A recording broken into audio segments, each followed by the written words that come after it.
ख्रिस्तामध्ये माझ्या प्रिय भाविकांनो, आपण ही ओवी नक्कीच ऐकली असेल। भगवान के यहाँ देर है लेकिन अंधेरा नहीं है।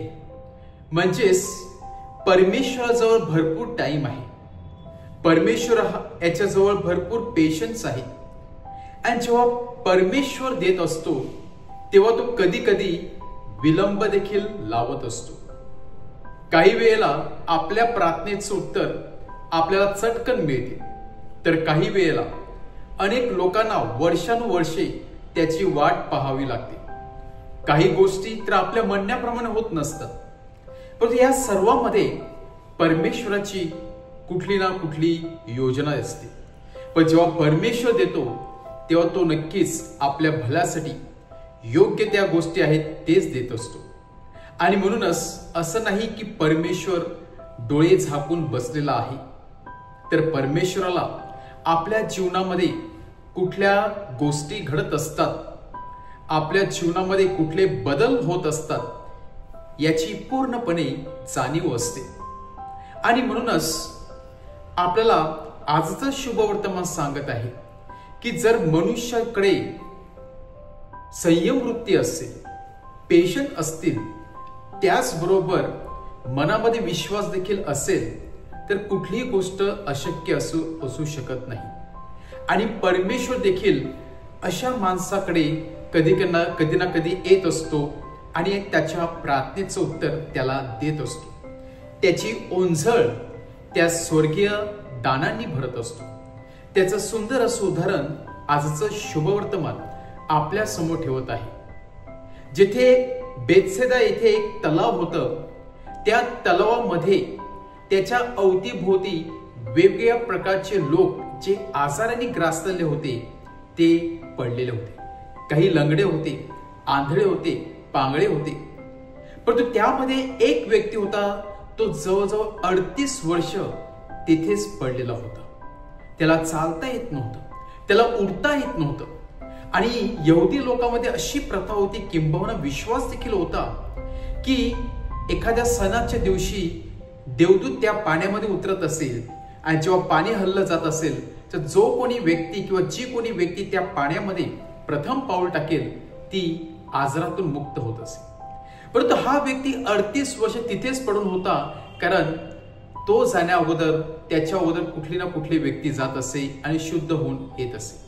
आणि त्यामुळे या व्यक्तीला 38 वर्ष वाट पाहावी लागलेली होती। कुठलीच व्यक्ती त्या माणसाला मदत करण्यासाठी पुढे सरसावली नव्हती। आणि परमेश्वराने 38 वर्ष त्याची कदाचित परीक्षा घेतली असेल। परमेश्वराने 38 वर्ष एक गोष्ट देण्यासाठी विलंब लावला। आणि आज स्वतः प्रभू येशू ख्रिस्त त्याच्याकडे येऊन सांगत आहे की तुला शुद्ध होण्याची इच्छा नाही का? आणि ती व्यक्ती सरळ सांगते, मला इच्छा जरी असली तरी मी जाऊ शकणार नाही, कारण मला पाण्यामध्ये सोडण्यासाठी कुठलीही व्यक्ती पुढे येत नाही। तेव्हा प्रभू येशूला त्याचा जीवनामध्ये जो बदल झाला होता ते समजते। ती जो आजार किंवा जे कार्य तो करत होता किंवा ज्या परिस्थितीला तो सामोरे जात होता ती परिस्थिती प्रभू येशू ख्रिस्ताला समजते आणि म्हणून प्रभू येशू ख्रिस्त त्याला शुद्ध करतो।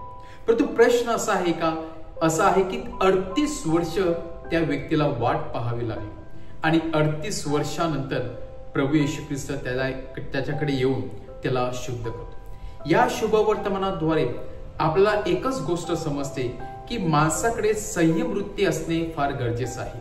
आणि म्हणून सगळ्याच व्यक्तीकडे ही गिफ्ट देणगी नाही, कारण आजकाल लोकांमध्ये पेशन्स नाही, संयम वृत्ती नाही। आपल्याला प्रत्येक गोष्ट ताबडतोब मिळाली पाहिजे, आपल्याला प्रार्थनेचं उत्तर ताबडतोब मिळालं पाहिजे अशी प्रत्येकाची इच्छा असते। परंतु हा व्यक्ती 38 वर्ष न ग्रंबलिंग करता, न कुरकुर करता, न दोष लावता, न रागवता तो 38 वर्ष परमेश्वराच्या येण्याची वाट पाहत होता। आपल्या समोर आणखी एक उदाहरण आहे, ती म्हणजे आगुस्तीनची आई, जी जवळजवळ 33 वर्ष परमेश्वरासमोर गुडघे टेकून रडली। 33 वर्षानंतर प्रभू येशूने परमेश्वराने आगुस्तीच्या जीवनाचा कायापालट केला। परंतु का 33 वर्ष तिला वाट पाहावी लागलेली होती?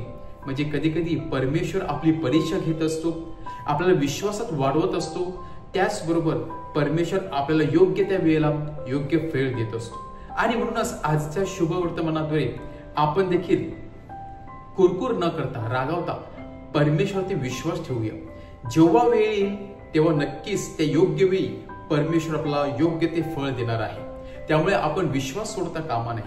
त्या पंगू मनुष्याप्रमाणे आपण परमेश्वरात बिलगून राहिलं पाहिजे, परमेश्वरात चिकटून राहिलं पाहिजे आणि योग्य त्यावेळी परमेश्वर नक्कीच आपल्याला फळ देणार आहे.